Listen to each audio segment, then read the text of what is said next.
একবার হজরত ওমর রাদিয়াল্লাহু তাআলা আনহু মদিনার এক রাস্তা দিয়ে হেঁটে যাচ্ছিলেন। এমন সময় তিনি শুনতে পেলেন এক যুবক দোয়া করছে, হে আল্লাহ রব্বুল আলামিন, আপনি আমার আর আমার মায়ের মাঝে উত্তমভাবে ফয়সালা করে দিন। হে আল্লাহ, আপনি আমার মায়ের বিচার করুন। হজরত ওমর রাদিয়াল্লাহু তাআলা আনহু যুবকটিকে এই দোয়া করতে শুনে তাকে বললেন, হে যুবক, তুমি কেন তোমার মায়ের বিরুদ্ধে আল্লাহ রব্বুল আলামিনের কাছে দোয়া করছো? তখন সেই যুবকটি বলল, হে আমিরুল মুমিনিন, আমার মা আমাকে 10 মাস 10 দিন গর্ভে ধারণ করেছে এবং আমাকে পরিপূর্ণ 2 বছর দুধ পান করিয়েছে। এরপর যখন আমি বড় হলাম এবং ভালো মন্দের পার্থক্য করতে শিখলাম, তখন সে আমাকে তাড়িয়ে দিল এবং সে বলতে লাগলো সে নাকি আমাকে চিনে না। তখন হজরত উমর রাদিয়াল্লাহু তাআলা আনহু সেই যুবককে বলল, তুমি তোমার মাকে নিয়ে বিচারালয়ে আসো, আমি তোমার মায়ের বিচার করব। এরপর সেই যুবকের মা, তার সঙ্গে তার 4 বোন এবং 40 জন সাক্ষী নিয়ে হজরত ওমর রাদিয়াল্লাহু তাআলা আনহুর দরবারে উপস্থিত হলো। তখন হজরত ওমর রাদিয়াল্লাহু তাআলা আনহু সেই যুবককে জিজ্ঞাসা করলো, হে যুবক, তুমি তোমার বয়ান পেশ করো। তখন সেই যুবকটি বলল, হে আমিরুল মুমিনিন, আল্লাহর কসম করে বলছি, এই মহিলাটি আমার মা। সে আমাকে 10 মাস 10 দিন গর্ভে ধারণ করেছে এবং পরিপূর্ণ 2 বছর আমাকে দুগ্ধ পান করিয়েছে। এরপর যখন আমি বড় হলাম এবং ভালো মন্দ চিনতে শিখলাম, সে আমাকে দূরে তাড়িয়ে দিল এবং সে বলতে লাগলো সে নাকি আমাকে চিনে না, আপনি এর বিচার করুন। হজরত ওমর রাদিয়াল্লাহু তাআলা আনহু তখন সেই মহিলাকে লক্ষ্য করে বললেন, হে আল্লাহর বান্দি, এই যুবক কি বলছে? তুমি কেন তাকে ছেলে বলে স্বীকার করতে চাও না? তখন সেই মহিলা বলল, হে আমিরুল মুমিনিন, ওই আল্লাহর কসম, যিনি আসমান ও জমিন সকল কিছুর মালিক, যার ইশারা ছাড়া পৃথিবীতে একটি পাতাও নড়ে না এবং যার হুকুমে পৃথিবী আসমান জমিন সবকিছুই পরিচালিত হয়, তার কসম দিয়ে আমি বলছি, আমি এই যুবককে চিনি না এবং আমি তাকে কোনোদিন গর্ভেও ধারণ করিনি ও দুগ্ধ পানও করাইনি। সে একজন মিথ্যা দাবিদার। সে চাচ্ছে আমার সম্প্রদায়ের চোখে আমাকে লাঞ্ছিত করতে। আমি কোনোদিন বিবাহই করিনি, তাহলে কোথা থেকে আমার সন্তান হবে? তখন হজরত ওমর রাদিয়াল্লাহু তাআলা আনহু সেই মহিলাকে বললেন, তোমার কথার পক্ষে কি তোমার কাছে কোনো সাক্ষী আছে? সেই মহিলাটি বলল, হ্যাঁ, অবশ্যই সাক্ষী আছে, এই যে এরা আমার পক্ষের সাক্ষী। এরপরে সেই 40 জন লোক এগিয়ে আসলো এবং তারা সাক্ষ্য দিয়ে বলল, এই যুবকটি মিথ্যা কথা বলছে এবং সে চাচ্ছে এই মহিলাকে তার সম্প্রদায়ের চোখে কলঙ্কিত করতে। এই মহিলা কুরাইশ সম্প্রদায়ের এমন এক মহিলা যে কোনোদিন বিবাহই করেনি, তাহলে তার সন্তান হবে কিভাবে? তখন হজরত ওমর রাদিয়াল্লাহু তাআলা আনহু তার সৈন্যদেরকে নির্দেশ দিলেন, তোমরা এই যুবকের হাত পা বেঁধে তাকে বন্দি করে রাখো, যতক্ষণ না আমরা তার ব্যাপারে এবং সাক্ষীদের ব্যাপারে জিজ্ঞাসা করে নিতে পারি। সাক্ষীরা যদি ন্যায়পরায়ণ প্রমাণিত হয়, তাহলে তাকে মিথ্যা আরোপের হদ প্রয়োগ করা হবে। এরপর সৈন্যরা সেই যুবকটির হাত পা বেঁধে তাকে কারাগারের দিকে নিয়ে যেতে লাগলো। পথিমধ্যে তাদের সঙ্গে হজরত আলী রাদিয়াল্লাহু তাআলা আনহুর দেখা হয়ে গেল। তখন সেই যুবকটি চিৎকার করে হজরত আলী রাদিয়াল্লাহু তাআলা আনহুকে ডাক দিয়ে বলল, হে শের খোদা আলী, আমি একজন অত্যাচারিত যুবক। আমিরুল মুমিনিন হজরত ওমর রাদিয়াল্লাহু তাআলা আনহু আমাকে কয়েদখানায় বন্দী করার নির্দেশ দিয়েছেন। হে শেরে খোদা, আপনি ন্যায়ের পক্ষে থেকে আমাকে রক্ষা করুন। তখন হজরত আলী রাদিয়াল্লাহু তাআলা আনহু সৈন্যদেরকে নির্দেশ দিলেন, তোমরা তাকে আবার উমরের বিচারালয়ে নিয়ে যাও। সৈন্যরা হজরত আলী রাদিয়াল্লাহু তাআলা আনহুর নির্দেশ পেয়ে আবার যুবকটিকে হজরত ওমর রাদিয়াল্লাহু তাআলা আনহুর বিচার কার্যে ফিরিয়ে নিয়ে আসলো। হজরত ওমর রাদিয়াল্লাহু তাআলা আনহু তখন সৈন্যদেরকে বললেন, আমি তোমাদেরকে নির্দেশ দিলাম তোমরা তাকে কয়েদখানায় বন্দি করো, কিন্তু তোমরা তাকে ফিরিয়ে আনলে কেন? সৈন্যরা বলল, হে আমিরুল মুমিনিন, শেরে খোদা হজরত আলী রাদিয়াল্লাহু তাআলা আনহু আমাদেরকে ফিরিয়ে আনার নির্দেশ দিয়েছেন, আর আপনি তো বলেই দিয়েছেন তোমরা কখনো আলীর বিরোধিতা করো না এবং সর্ব অবস্থায় তার আনুগত্য করবে। তাই আমরা তার কথা মতো যুবকটিকে আবার ফিরিয়ে নিয়ে এসেছি। ইতিমধ্যেই হজরত আলী রাদিয়াল্লাহু তাআলা আনহু আগমন করলেন। আলী রাদিয়াল্লাহু তাআলা আনহু আসার পরে যুবকটি আবার তার বয়ান পেশ করলো এবং যুবকের মাও তার বয়ান পেশ করলো। অতঃপর হজরত আলী রাদিয়াল্লাহু তাআলা আনহু আমিরুল মুমিনিন উমর রাদিয়াল্লাহু তাআলা আনহুকে বললেন, আমি তাদের মাঝে ফয়সালা করে দিব, ব্যাপারটি আপনি আমার উপর সুপর্দ করুন। তখন হজরত ওমর রাদিয়াল্লাহু তাআলা আনহু বললেন, সুবহানাল্লাহ, আল্লাহর নবী সাল্লাল্লাহু আলাইহি ওয়াসাল্লাম বলেছেন, তোমাদের মধ্যে সবচাইতে জ্ঞানী আলী ইবনে আবি তালেব। অতএব তুমি যদি এই ব্যাপারটি ফয়সালা করো, তাহলে আমি অত্যন্ত খুশি হব। তখন হজরত আলী রাদিয়াল্লাহু তাআলা আনহু সেই মহিলাটিকে বললেন, হে আল্লাহর বান্দি, তোমার কি কোনো সাক্ষী আছে? সেই মহিলা বলল, হ্যাঁ, অবশ্যই আমার সাক্ষী আছে। এই যে 40 জন দেখছেন, তারাই আমার সাক্ষী। অতঃপর সেই 40 জন লোক পূর্বের ন্যায় হজরত আলী রাদিয়াল্লাহু তাআলা আনহুর কাছে একই রকমের সাক্ষী প্রদান করলো। তখন হজরত আলী রাদিয়াল্লাহু তাআলা আনহু বললেন, আল্লাহর শপথ করে আমি বলছি, তোমাদের মাঝে আমি এমন একটি ফয়সালা করব, যেই ফয়সালায় আল্লাহ রব্বুল আলমিনও সন্তুষ্ট থাকবেন এবং দুনিয়ার মানুষও সন্তুষ্ট থাকবে। এরপর হজরত আলী রাদিয়াল্লাহু তাআলা আনহু সেই মহিলাকে জিজ্ঞাসা করলেন, তোমার কি কোনো অভিভাবক আছে? সেই মহিলা বলল, হ্যাঁ, এই যে আমার 4 বোন। এরপর হজরত আলী রাদিয়াল্লাহু তাআলা আনহু তার বোনদেরকে লক্ষ্য করে বললেন, তোমরা কি তোমাদের এবং তোমাদের বোনদের ব্যাপারে আমাকে অভিভাবক বলে স্বীকার করো? তারা বলল, হে শের খোদা, অবশ্যই আমরা আপনাকে অভিভাবক বলে স্বীকার করি। আপনি নবীর জামাতা, আপনি আমাদের ব্যাপারে এবং আমাদের বোনের ব্যাপারে যেই আদেশ দিবেন আমরা তা নির্দ্বিধায় মেনে নিব। এরপর হজরত আলী রাদিয়াল্লাহু তাআলা আনহু বললেন, আমি আল্লাহ এবং তার রসুলকে সাক্ষী রেখে বলছি, উপস্থিত মুসলমানদের মাঝে আমি 400 দিরহামের বিনিময়ে এই মহিলার সঙ্গে উক্ত যুবকের বিবাহ পড়িয়ে দিলাম, আর 400 দিরহাম মোহরের টাকা আমি আমার নিজের মাল থেকে পরিশোধ করব। এরপর আলী রাদিয়াল্লাহু তাআলা আনহু তার দাস কুনবুরকে আদেশ দিল, হে কুনবুর, যাও তুমি 400 দিরহাম নিয়ে আসো। দাস 400 দিরহাম নিয়ে আসলে আলী রাদিয়াল্লাহু তাআলা আনহু সেই দিরহামগুলি যুবকের হাতে দিয়ে বললেন, এগুলি নাও এবং তুমি এগুলি তোমার স্ত্রীর কোলে ঢেলে দাও এবং তুমি তার সাথে বাসর করা ব্যতি রেখে আমাদের কাছে আসবে না। এরপরে সেই যুবকটি উক্ত মহিলার দিকে এগিয়ে গেল এবং তার কোলে উক্ত দিরহামগুলি ঢেলে দিল। এরপর তার হাত ধরে বলল, উঠে দাঁড়াও, চলো আমরা বাসর করে আসি। তখন সেই মহিলা চিৎকার করে বলে উঠল, আমাকে বাঁচাও, আমাকে বাঁচাও। হে শেরে খোদা, আপনি কি চাচ্ছেন আমার ছেলের সঙ্গে আমাকে বিবাহ দিতে? আল্লাহর কসম করে বলছি, এ আমার ছেলে। কুরাইশরা আমাকে হাজির নামক এক ব্যক্তির সাথে বিবাহ পড়িয়ে দেয়। এরপরে তার ঘরেই আমার এই ছেলেটি জন্ম হয়। অতঃপর যখন আমার ছেলেটি বড় হলো, আমার সম্প্রদায় আমাকে নির্দেশ দিল আমি যেন তাকে পরিত্যাগ করি। তাদের পরামর্শেই আমি আমার ছেলেকে পরিত্যাগ করেছিলাম। আর এইভাবেই হজরত আলী রাদিয়াল্লাহু তাআলা আনহু তার বুদ্ধিমত্তার মাধ্যমে এই জটিল ব্যাপারটিকে ফয়সালা করে দিলেন। তখন হজরত ওমর রাদিয়াল্লাহু তাআলা আনহু বলে উঠলেন, আজ যদি আলী না থাকতো তাহলে ওমর ধ্বংস হয়ে যেত। বর্ণিত আছে, একবার হজরত ওমর রাদিয়াল্লাহু তাআলা আনহু হুযাইফাতুল ইয়ামান রাদিয়াল্লাহু তাআলা আনহুকে জিজ্ঞাসা করলেন, হে হুযাইফা, কি অবস্থা তোমার? কিভাবে তুমি সকাল করলে? হুযাইফাতুল ইয়ামান রাদিয়াল্লাহু তাআলা আনহু উত্তর দিলেন, আমি সকাল করলাম ওই অবস্থায় যে আমি ফিতনাকে ভালোবাসি, আমি সত্যকে অপছন্দ করি, আর এই পৃথিবীতে আমার নিকট যা আছে আল্লাহ রাব্বুল আলামিনের নিকট তা নেই। হুযাইফাতুল ইয়ামান রাদিয়াল্লাহু তাআলা আনহুর এমন কথা শুনে হযরত ওমর রাদিয়াল্লাহু তাআলা আনহুর চেহারা রাগে লাল হয়ে গেল। ইতিমধ্যে হযরত আলী রাদিয়াল্লাহু তাআলা আনহু সেই মজলিসে এসে উপস্থিত হলেন। তিনি দেখতে পেলেন ওমর রাদিয়াল্লাহু তাআলা আনহুর চেহারা রাগে লাল হয়ে গেছে। তখন আলী রাদিয়াল্লাহু তাআলা আনহু তাকে জিজ্ঞাসা করলেন, হে আমিরুল মুমিনিন, কি ব্যাপার, আপনি কি নিয়ে এত রেগে আছেন? হযরত ওমর রাদিয়াল্লাহু তাআলা আনহু তখন বললেন, হে আলী, রেগে যাব না কেন বলো? আমি হুযাইফাকে জিজ্ঞাসা করলাম, তোমার কি অবস্থা, কিভাবে তুমি সকাল করলে? সে বলল, আমি ওই অবস্থায় সকাল করলাম যে আমি ফিতনাকে পছন্দ করি, সত্যকে অপছন্দ করি, এবং আমার কাছে এই পৃথিবীতে যা আছে আল্লাহর কাছে তা নেই। তখন হযরত আলী রাদিয়াল্লাহু তাআলা আনহু মুস্কি হেসে বললেন, হে আমিরুল মুমিনিন, হুযাইফা তো সত্য কথা বলেছে, এতে রাগ করার কি আছে? তখন হযরত ওমর রাদিয়াল্লাহু তাআলা আনহু বললেন, তুমিও তাই বলছো আলী, কিভাবে সে সত্য বলেছে? আলী রাদিয়াল্লাহু তাআলা আনহু তখন বললেন, হে আমিরুল মুমিনিন, হুযাইফা বলেছে যে সে ফিতনাকে পছন্দ করে। ফিতনা অর্থ সন্তান সন্ততি এবং স্ত্রী ও পরিবার পরিজন। কেননা আল্লাহ রাব্বুল আলামিন কুরআনুল কারীমে বলেছেন, ইন্নামা আমওয়ালুকুম ওয়া আওলাদুকুম ফিতনা, নিশ্চয়ই তোমাদের সম্পদ ও তোমাদের সন্তান সন্ততি তোমাদের জন্য ফিতনা, আর এই ফিতনাকে তো দুনিয়ার সবাই ভালোবাসে। এরপরে তার বক্তব্য হলো যে সে সত্যকে অপছন্দ করে। সত্যের দ্বারা উদ্দেশ্য হলো মৃত্যু, কেননা মৃত্যু চিরসত্য আর সবাই মৃত্যুকে অপছন্দ করে। অতঃপর সে বলেছে তার কাছে দুনিয়াতে যা আছে আল্লাহর কাছে তা নেই, অর্থাৎ তার কাছে স্ত্রী ও সন্তান সন্ততি আছে, কিন্তু আল্লাহ তাআলার তো স্ত্রী ও সন্তান সন্ততি নেই। তখন হযরত ওমর রাদিয়াল্লাহু তাআলা আনহু বললেন, হে আলী, এ কারণেই হযরত রাসূলুল্লাহ সাল্লাল্লাহু আলাইহি ওয়াসাল্লাম হয়তো বলেছেন, আমি হলাম ইলমের শহর আর আলী হলো সেই শহরের দরজা।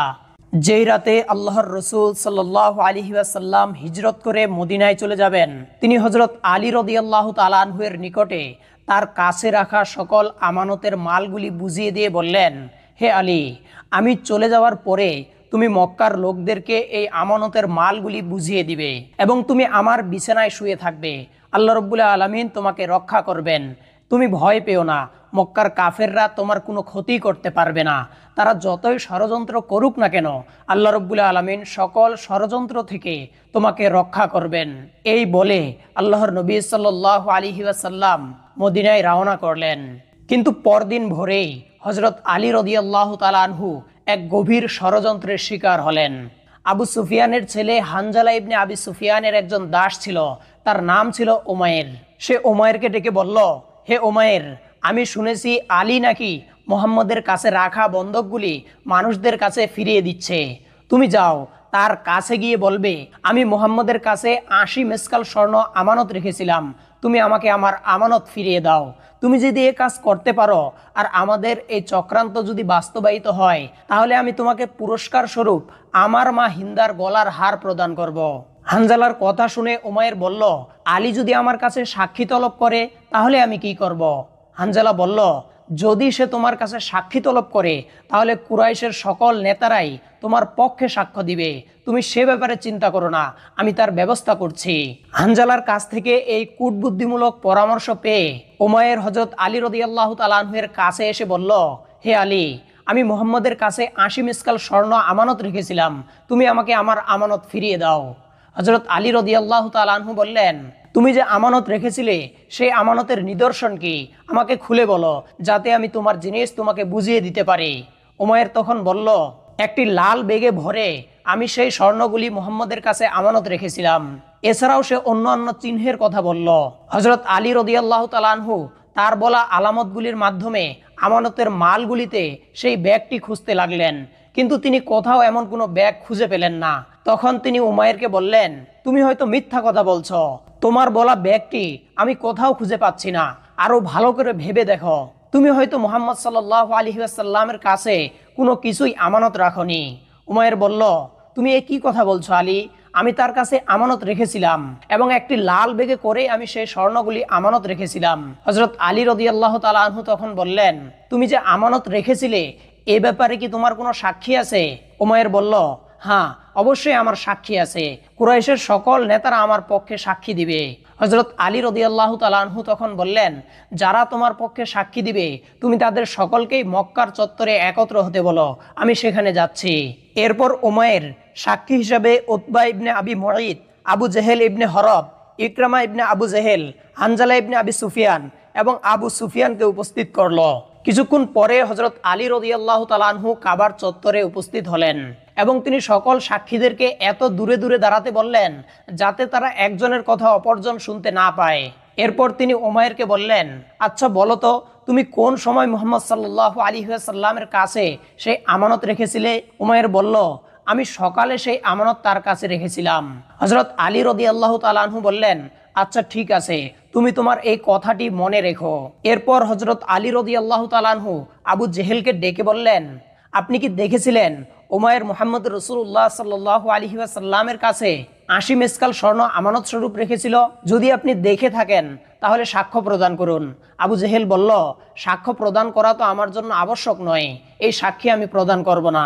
আবু জেহেল সাক্ষী দিতে অস্বীকৃতি জানানোয় হযরত আলী রাদিয়াল্লাহু তাআলা আনহু উকবা ইবনে আবি মুঈতের কাছে গিয়ে বলল, আপনি কি দেখেছিলেন উমাইর মুহাম্মদ রাসূলুল্লাহ সাল্লাল্লাহু আলাইহি ওয়াসাল্লামের কাছে 80 মেসকাল স্বর্ণ আমানত রেখেছিল? উকবা বলল, হ্যাঁ, অবশ্যই আমি দেখেছিলাম। তখন হযরত আলী রাদিয়াল্লাহু তাআলা আনহু বললেন, তাহলে বলুন তো কোন সময় সে আমানত রেখেছিল? উকবা বলল, কেন, দ্বিপ্রহরের সময় আমানত রেখেছিল। উকবার কথা শুনে হযরত আলী রাদিয়াল্লাহু তাআলা আনহু বললেন, আচ্ছা ঠিক আছে।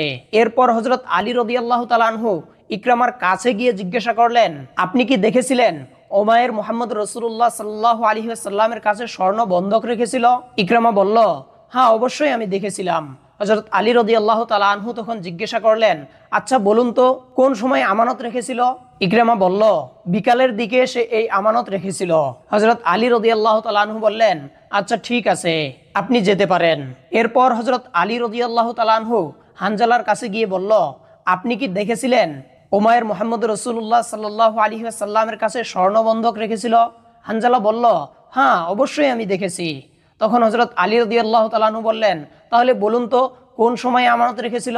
হানজালা বলল, সন্ধ্যার সময় আমানত রেখেছিল। অনুরূপভাবে আবু সুফিয়ানকেও হযরত আলী রাদিয়াল্লাহু তাআলা আনহু একই কথা জিজ্ঞাসা করলেন। আবু সুফিয়ান তার উত্তরে বলল, রাতের সময় আমানত রেখেছিল। হযরত আলী রাদিয়াল্লাহু তাআলা আনহু যখন উমাইরের বিভিন্ন সাক্ষীদেরকে এই কথা জিজ্ঞাসা করছিলেন, একজন সাক্ষীর সাথে অন্য সাক্ষীর কথার মিল ছিল না। উমাইর হযরত আলী রাদিয়াল্লাহু তাআলা আনহু এর সাথে থেকে এই কথাগুলি শুনছিল। যখন সে দেখলো কারো কথার সাথে কারো কথার মিল নেই, তখন তার শরীরের রং পরিবর্তন হতে শুরু করলো। তখন হযরত আলী রাদিয়াল্লাহু তাআলা আনহু তাকে বললেন, কি হে উমাইর, তোমার শরীরের রং পরিবর্তন হয়ে যাচ্ছে কেন? তুমি নাকি মুহাম্মদ রাসূলুল্লাহ সাল্লাল্লাহু আলাইহি ওয়াসাল্লামের কাছে স্বর্ণবন্ধক রেখেছিলে, আর এরা নাকি সবাই দেখেছিল।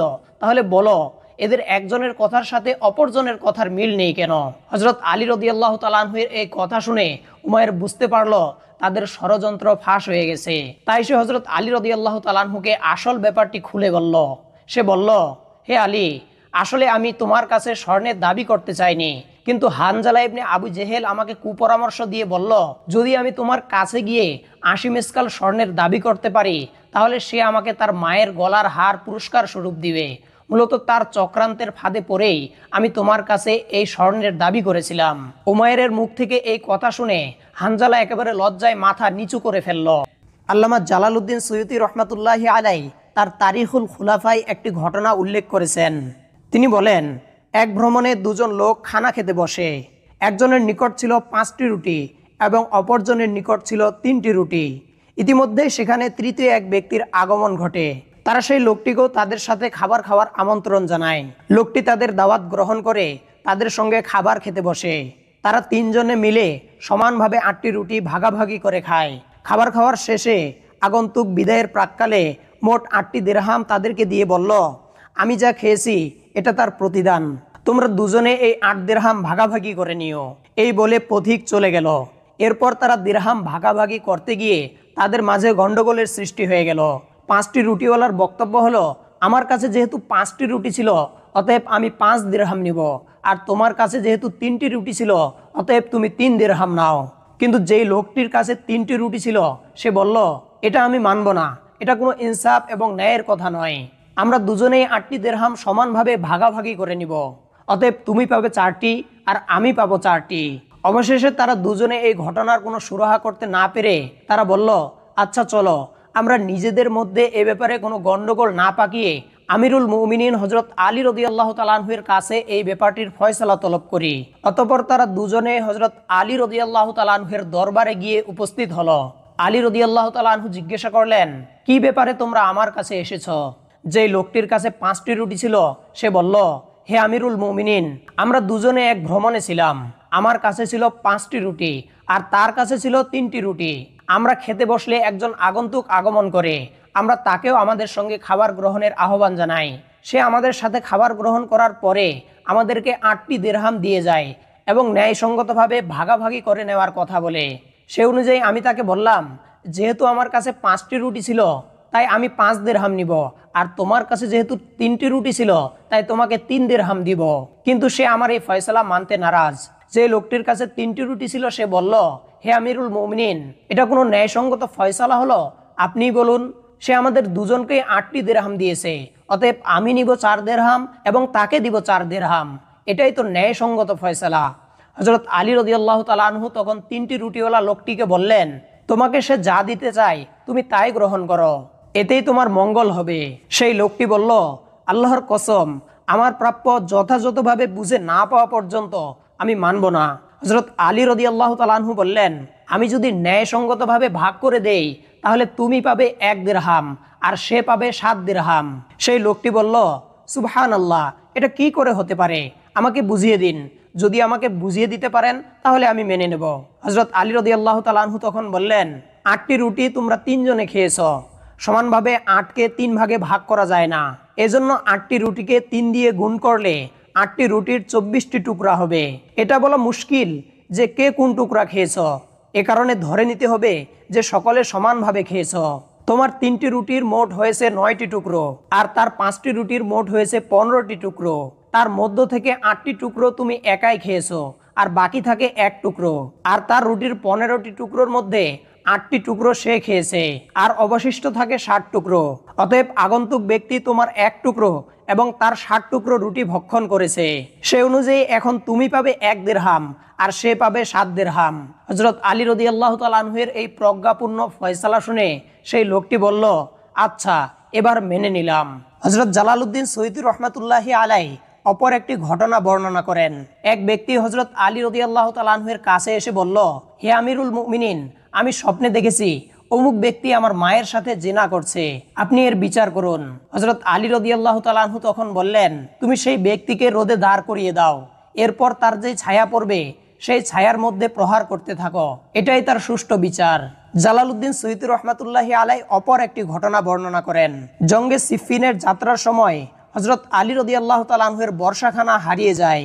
যুদ্ধ শেষে কুফায় এসে এক ইহুদির হাতে হারিয়ে যাওয়া সেই বর্ষাটি তিনি দেখতে পেলেন এবং বললেন, এই বর্ষাখানা তো আমার, আমি এটি বিক্রি করিনি এবং কাউকে দানও করিনি, তাহলে এই বর্ষাটি তোমার হাতে আসলো কিভাবে? ইহুদি বলল, এটি আমার নিজের এবং আমারই দখলে আছে। তিনি বললেন, আমি বিচারপতির নিকট এর বিচার প্রার্থনা করব। এজন্য হযরত আলী রাদিয়াল্লাহু তাআলা আনহু কুফার বিখ্যাত বিচারপতি শুরাই এর কাছে গিয়ে বসলেন এবং বললেন, যদি আমার বিরোধী ইহুদি না হতো তবে আমি তার মতোই আদালতে গিয়ে দাঁড়াতাম। আমি রাসূলুল্লাহ সাল্লাল্লাহু আলাইহি ওয়াসাল্লামকে বলতে শুনেছি, তিনি ইরশাদ করেন, আল্লাহ তাআলা ইহুদিদের নিকৃষ্ট মনে করেন, অতএব তোমরাও তাদেরকে জঘন্য মনে করবে। বিচারপতি বললেন, আপনার অভিযোগ কি? তিনি বিষয়টি বললেন। বিচারপতি হযরত আলী রাদিয়াল্লাহু তাআলা আনহু কর্তৃক উত্থাপিত বিষয়টির প্রেক্ষিতে ইহুদিকে তার বক্তব্য তুলে ধরতে বললেন। ইহুদি বলল, হে বিচারপতি, এই বর্ষাখানা আমার এবং আমারই দখলে রয়েছে, কিন্তু আমিরুল মুমিনিন হযরত আলী রাদিয়াল্লাহু তাআলা আনহু বলছেন এই বর্ষাখানা নাকি তার। বিচারপতি বললেন, হে আমিরুল মুমিনিন, এই বর্ষাখানা যে আপনার, এর পক্ষে আপনার সাক্ষী কে? হযরত আলী রাদিয়াল্লাহু তাআলা আনহু বললেন, আমার পুত্র হাসান এবং আমার গোলাম কিনবার এর সাক্ষী। বিচারপতি বললেন, পিতার জন্য ছেলের সাক্ষ্য বৈধ নয়। হযরত আলী রাদিয়াল্লাহু তাআলা আনহু বললেন, জান্নাতবাসীর সাক্ষ্যও কি অবৈধ? অথচ রাসূলুল্লাহ সাল্লাল্লাহু আলাইহি ওয়াসাল্লাম ইরশাদ করেছেন, হাসান ও হুসাইন জান্নাতি যুবকদের সর্দার। এই পর্যন্ত ন্যায় বিচারের অনুপম দৃষ্টান্ত অবলোকন করে চিৎকার করে ইহুদি বলে উঠল, হে আমিরুল মুমিনিন, নিশ্চয়ই আপনি মুসলিম জাহানের অধিপতি, এরপরও আপনি আমাকে বিচারকের নিকট নিয়ে এসেছেন। বিচার চলাকালে বিচারপতিকে সাধারণ জনগণের মতোই আপনার সাথে অভিন্ন আচরণ করতে দেখে আমি বিমোহিত। আপনার ইসলাম সত্যের উপর প্রতিষ্ঠিত, এই বর্ষাটি আপনার আর আমি মুসলমান হয়ে গেলাম।